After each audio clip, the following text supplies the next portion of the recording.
हरदोई में मदरसों का सर्वे शुरू हो गया है। जिला अल्पसंख्यक अधिकारी व नायब तहसीलदार द्वारा खदरा स्थित मदरसा बुस्ताने रहमत का सर्वे किया गया। सर्वे टीम ने वहां मौजूद रजिस्टर व अन्य दस्तावेज भी चेक किए। साथ ही साथ मदरसे में कमरों की संख्या, पढ़ाने जाने वाले पाठ्यक्रम की भी जानकारी ली, जिसमें पता चला कि मदरसा बुस्ताने रहमत में उर्दू, फारसी, अरबी के अलावा भी हिंदी, इंग्लिश, मैथ आदि भी बच्चों को पढ़ाई जाती है। जांच टीम हरदोई शहर के निकट स्थित खदरा के पास स्थित मदरसा बुस्ताने रहमत पहुंची। सर्वे में टीम द्वारा मदरसे के सारे दस्तावेज की जांच की गई। इस दौरान मदरसे में बने कक्षों, बैठने, रहने व पेयजल आदि की व्यवस्थाओं को देखा। मदरसे में पढ़ रहे छात्रों से भी जिला अल्पसंख्यक अधिकारी पढ़ाने वाले पाठ्यक्रम को पूछा, किताबों के बारे में जानकारी ली। एक छात्र अंग्रेजी विषय की जब जानकारी ली तो छात्र ने बाकायदा उस पाठ्यक्रम को अंग्रेजी में पढ़कर सुनाया।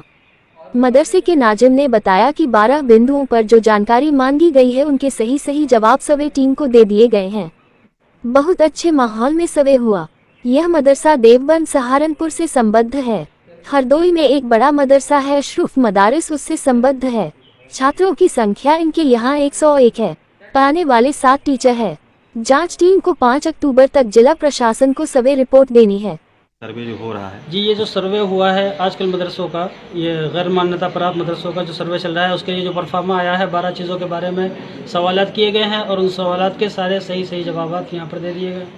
उसमें मदरसा क्या नाम क्या है, मदरसे का किस संस्था के तहत चल रहा है और मदरसे में इसकी आमदनी का ज़रिया क्या है और जो चीज़ें हैं उसके अंदर सारी चीज़ों का जवाब दिया गया है और बहुत अच्छे तरीके से सब सर्वे हो गया है अल्हम्दुलिल्लाह। इसी तरह हमारी दरख्वास्त है कि जितने भी मदारिस हैं वो लोग पूरा सहयोग करें सरकार का और जो चीज़ें ख़ासकर मालूम की जा रही हैं उनका सही जवाब दे दें और किसी किस्म का भी डरने की ज़रूरत नहीं है। बहुत अच्छे माहौल में सर्वे हो रहा है, बहुत अच्छी माहौल में पूछताछ हो रही है और किसी भी न डरने की ज़रूरत है और न ही किसी चीज़ को आप दूसरे किसी को गुमराह करने में या बहकावे में और ज़्यादा भयभीत होने में इसमें ना पड़ें। आप सही जवाब दे दें। आज हमारे द्वारा राजस्व विभाग की टीम, शिक्षा विभाग की टीम एवं अल्पसंख्यक विभाग की टीम ने गैर मान्यता प्राप्त मदरसे का सर्वे किया जो हमारे जनपद में एक खदरा इलाके में रेलवे लाइन के पास है। इसका नाम मदरसा बुस्ताने रहमत है। ये एक ट्रस्ट के द्वारा, संस्था के द्वारा चलाया जा रहा है जो संस्था 2012 से रजिस्टर्ड है और इसकी ज़मीन और भवन ट्रस्ट के नाम ही दर्ज हैं और ये भवन, इनके भवन में जो कमरे हैं, इनके कमरे की संख्या है आपके 4 कमरे और एक हॉल और एक ऑफिस है। इसके अतिरिक्त इसमें हॉस्टल भी है और दो कमरे ऐसे हैं जो शिक्षकों के रहने के लिए भी हैं। बरंदा है बड़ा सा। विद्युत आपूर्ति भी चेक की गई कि क्या है, मीटर कनेक्शन लगा हुआ है इनके यहाँ।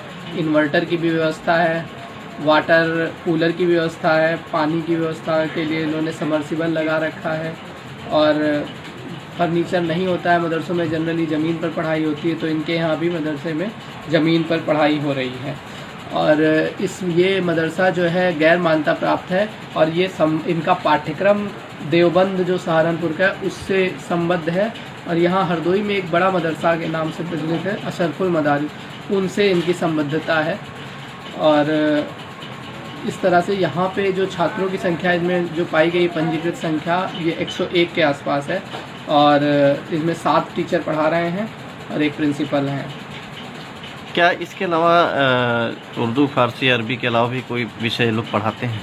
जी, यहाँ इस मदरसे में जब हम लोग जांच के गए तो इनसे पूछताछ करने पे ये पता चला कि ये उर्दू, अरबी, फारसी के अलावा हिंदी, इंग्लिश भी पढ़ा रहे हैं और बच्चों से इस बारे में 1-2 क्वेश्चन भी पूछे, उनसे इंग्लिश पढ़वाई भी गई तो बच्चे पढ़ ले रहे थे, तो इससे संतोषजनक लगा। और एक मानसिकता जो है कि खाली अरबी फारसी पढ़ाई जाती है, उससे एक इतर हमको पिक्चर मिल रही है यहाँ पर कि वो लोग भी प्रोग्रेसिव हो रहे हैं।